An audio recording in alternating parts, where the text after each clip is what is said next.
Today, two men with black masks robbed an ATM at a credit union on Jacksonville's west side this morning. It happened while an armored truck crew was at the location. Our Zach Wilcox is on your side this evening. He's joining us from Alive Credit Union. That's off of McDuff. And Zach, police are still looking for these masked suspects tonight.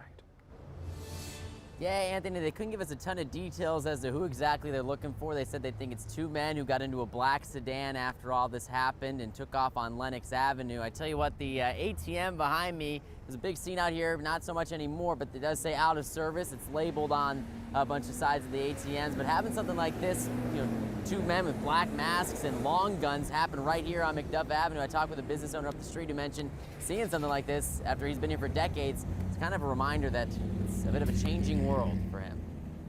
It's shocking to me because, like I said, I've been here 55 years, never had any problems. Jerry West says he's seen McDuff Avenue change quite a bit in the 5 decades his record shop has held down a street corner. 2 masked gunmen holding armed employees from an armored truck at gunpoint right across the street.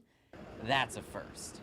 Things are changed. It's not like it used to be. I remember the time when I first started out, I used to leave my son up here, 8 years old, to run the shop by himself, 8 years old. Now you're scared to leave somebody 50 years old in the shop by themselves. Alive Credit Union told me it sent its surveillance video of the incident directly to police and couldn't share it with us. So the best view we have is from the medical building across the street. You can hear the alarm sound and a black car drive out of the parking lot toward Lenox Avenue almost immediately. It's followed shortly after by the armored truck, which employees of the business next door say went around the block before returning to the ATM. We don't get these very often, so they were pretty brave to do this, especially with armed employees that were on scene at the time. Lieutenant Chris Stevens says the 2 suspects stole an undetermined amount of money from the ATM. JSO is still investigating if the robbery was planned or if anyone else was involved. It's still a safe area. I'm shocked that it happened over there. I mean, the first time I ever heard anything like that happen out here, but like I said, it's in all neighborhoods now.